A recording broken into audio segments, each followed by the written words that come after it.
একটু খেয়াল করে দেখো, খ নাম্বার প্রশ্ন উত্তর করতে গেলে তোমার কিন্তু ব্যাকরণের শব্দ শ্রেণীর উপরে মোটামুটিভাবে একটা ভালো দখল রাখতে হবে। বিশেষ্য, বিশেষণ, সর্বনাম, অব্যয়, ক্রিয়া, অনুসর্গ, যোজক, আবেগ, এই প্রত্যেকটা বিষয় মোটামুটিভাবে তোমরা যখন একটু ভালোভাবে পারবা, ভালোভাবে বুঝবা, ঠিক তখনই কিন্তু এই প্রত্যেকটা প্রশ্নের এই শব্দগুলো দেখে বলতে পারবা এইটা এই শব্দ। আর যদি ভালোভাবে বোঝা না যায়, সত্যি কথা বলতে এটা আন্দাজ করতে পারা যাবে। সো এখন আপনাদেরকে আমি যে কথাটা বলবো, আপনারা হচ্ছে এই ক্লাসের একটা ক্লাস আমি হচ্ছে শুরুর দিকে নিয়েছিলাম বেশ কিছুদিন আগে, আপনারা ওই ক্লাসে রেকর্ডিং আছে, রেকর্ডিংটা একটু দেখে আসুন। আর আজকের ক্লাসে বাকি যে অংশটা আছে আমরা আজকের ক্লাসে শেষ করে ফেলতে পারবো। সো আপাতত আমরা ছোট্ট করে একটা নামাজের ব্রেক নিচ্ছি। আমরা ঠিক নামাজের বিরতির পর যথাসময়ে একটু পরে ক্লাসে জাস্ট টাইমে সবাই জয়েন করবেন। আমরা ছোট্ট করে একটা নামাজের বিরতি নিচ্ছি ভাইরা।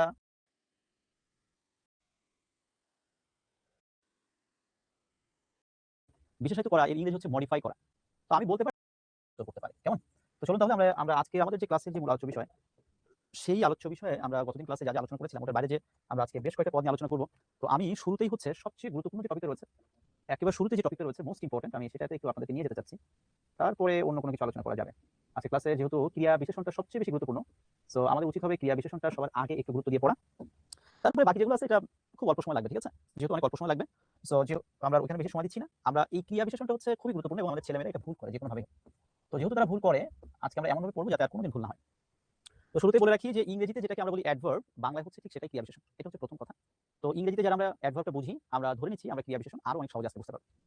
তো ক্রিয়া বিশেষণ বলতে আসলে কি বোঝায়, আমরা সহজ কথায় যে কথাটা মনে রাখবো সেটা হচ্ছে বেশিরভাগ মানুষ মনে করে থাকে যে ক্রিয়াকে যে বিশেষায়িত করে, ক্রিয়াকে বা ক্রিয়াপদকে যে বিশেষায়িত করে সেই হচ্ছে ক্রিয়া বিশেষণ বা সেই পদকে ক্রিয়া বিশেষণ। এটা বেশিরভাগ স্টুডেন্ট বা বেশিরভাগ টিচাররা মনে করে থাকে, কিন্তু বাস্তবে কথাটা ভুল। ঠিক আছে, আমরা মনে রাখবো যে একমাত্র বিশেষ্য পদ এবং সর্বনাম পদ ছাড়া ক্রিয়া বিশেষণ আর বাকি যে কোনো পদকে বিশেষায়িত করতে পারে। শুনতে একটু কঠিন লাগছে, বাট বিষয়টা হচ্ছে বিশেষ্য পদ এবং সর্বনাম পদ ছাড়া ক্রিয়া বিশেষণ বা অ্যাডভার্ব অন্য সকল পদকে সে মডিফাই করতে পারে। তো যাক আমরা এত কঠিন আলোচনা যাব না, আমরা খুব সহজে একটা কথা মনে রাখবো। সাধারণত দেখা যায় যে ক্রিয়া বিশেষণ সে ক্রিয়াকে বিশেষায়িত করে। ক্রিয়াকে বিশেষায়িত করে মানে সেটা কেমন? চলো দেখি বিষয়টা একটু বুঝি। আমি বলতে পারতাম যে ট্রেন চলতে লাগলো। মনোযোগ দিয়ে শোনো ভাই, একবার যদি বুঝে যাও সারা জীবন বুঝবা। আর যদি একবার না বুঝো এই জীবনে সারা জীবন পড়েও হবে না। বিষয়টা কেমন? বিষয়টা হচ্ছে এই, আমি বলতে পারতাম যে ট্রেন চলছে বা চলতে লাগলো। এবার আমি এইটা না বলে আমি বলছি যে ট্রেনটি দ্রুত চলতে লাগলো। একটু বোঝার চেষ্টা করো তো। তো এই যে চলা বা চলতে লাগলো বা এই চলতে লাগা বা এই ক্রিয়াপদকে খেয়াল করে দেখো তো বিশেষায়িত করেছে কিনা। বিশেষায়িত করা বলতে কি বোঝায়? বিশেষায়িত করা এর ইংরেজি হচ্ছে মডিফাই করা। তো আমি বলতে পারতাম যে ট্রেন চলছে, কিন্তু না, আমি বলছি ট্রেনটি দ্রুত চলছে। তাহলে খেয়াল করে দেখো এই ক্রিয়া সম্পর্কে ও কিন্তু একটা অতিরিক্ত তথ্য প্রদান করলো। ক্রিয়া সম্পর্কে ও কিন্তু আরো এক্সট্রা একটা তথ্য সংযুক্ত করেছে। তো ক্রিয়া বিশেষণ হচ্ছে এমন একটা পদ, ক্রিয়া বিশেষণ হচ্ছে এমন একটা শব্দ যে সাধারণত ক্রিয়া সম্পর্কে অতিরিক্ত তথ্য প্রদান করে। আমি কি বোঝাতে পেরেছি? গান গাচ্ছিল কেউ একজন, ভালো কথা, খুব ভালো কথা, গুনগুন করে গান গাচ্ছিল। দেখবো মাঝে মাঝে গুনগুন করে গান গাইলে ভালোই লাগে, হ্যাঁ, ব্রেন বেশ ফ্রেশ হয়ে যায়। এবার সে গান গাচ্ছিল, ভালো কথা। আমি এবার বলছি সে কেমন ভাবে গান গাচ্ছিল?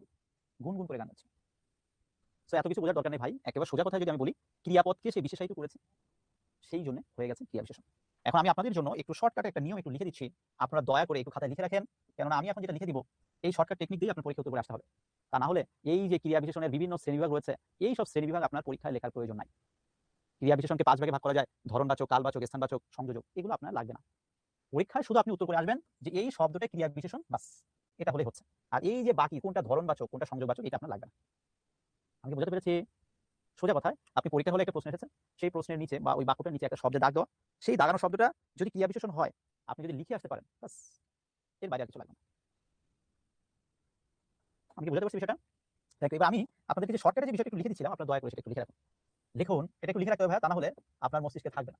দেখুন, বাক্যের ক্রিয়াপদের কাছে, বাক্যের ক্রিয়াপদের কাছে, বাক্যের ক্রিয়াপদের কাছে কখন, কোথায়, কিভাবে। বাক্যের ক্রিয়াপদের কাছে আপনি প্রশ্ন করবেন এই 3টা শব্দ দিয়ে।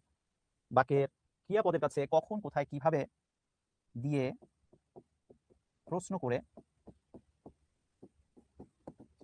যে উত্তর পাবো তাই হলো ক্রিয়া বিশেষণ। জাস্ট আপনি এইটা যদি একটু মনে রাখতে পারেন, এই শর্টকাট টেকনিকটা, আশা করি জীবনে আর কোনোদিন ভুল হবে না। যে কোনো বাক্যে তো ক্রিয়াপদ থাকবেই, এটা নিয়ে তো আশা করি আপনাদের কারো কোথাও কোনো কনফিউশন। বাক্যে আসলে ক্রিয়াপদ ছাড়া কোনো বাক্য হয় না আসলে, মনে থাকবে। একটা বাক্যে ক্রিয়াপদ হচ্ছে মাস্ট বা ম্যান্ডেটরি, এটা কোনো অল্টারনেটিভ নেই। এবার ওই ক্রিয়াপদের কাছে বা একটি বাক্য আপনি পড়বেন, ওই বাক্যে আপনি ক্রিয়াপদের কাছে শুধু প্রশ্ন করবেন 3টা শব্দ দিয়ে, কখন,